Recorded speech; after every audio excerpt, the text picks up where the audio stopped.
Hello guys and welcome to another episode by Client Centric. I'm your host Matthew Coppola. Well, today we're going to be talking about how to write a resume for a first job. It's an exciting time starting a new job, whether you've just come out of high school, college, graduated from university, whether you're starting out, it's going for your first job is a really exciting thing. Now, it's made even more exciting as well when it's, your first job. You'll be earning money, you'll be gaining new experience, you'll be contributing to the workforce, you'll be doing something new and interesting.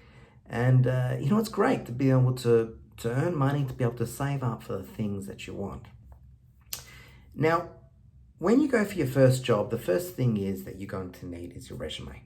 Okay, and we all know that. And because it is your first job, it's important to know that employers aren't going to expect too much from you. And especially if it's a junior role, especially if the employer already knows that you've come out of high school or university, you may not have much experience, much relevant experience.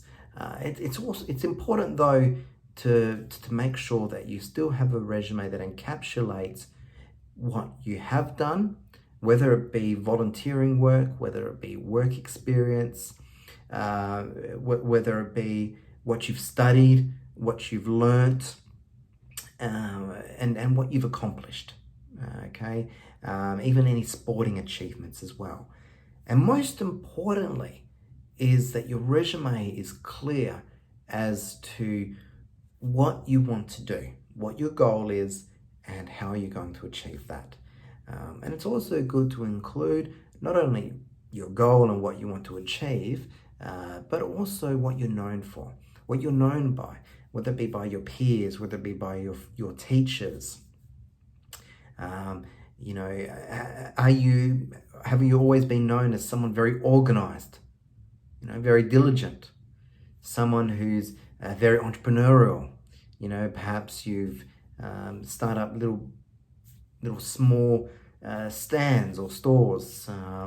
There are qualities, there are attributes that when you grow up, people they know you by that, whether it be, and it can even be from your parents.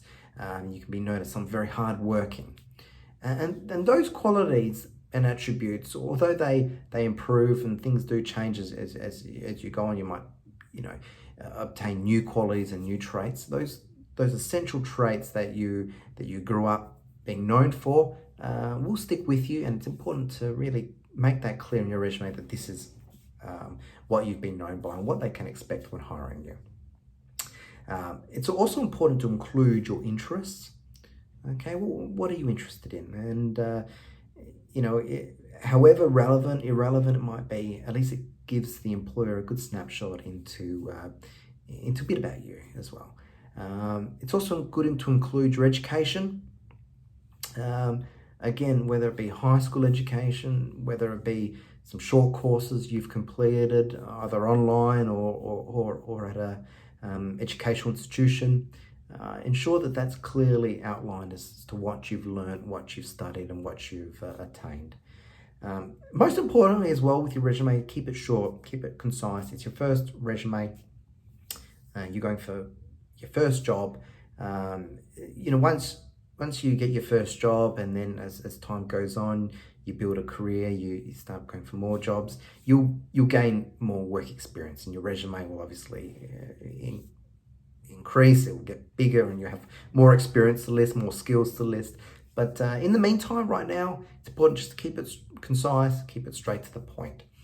And remember, it doesn't matter what kind of work experience you've done, however insignificant you might feel it is.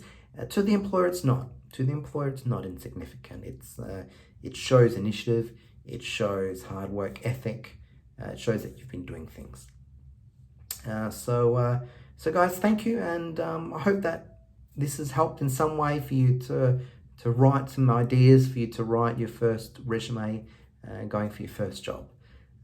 Thank you and welcome, and have a good night.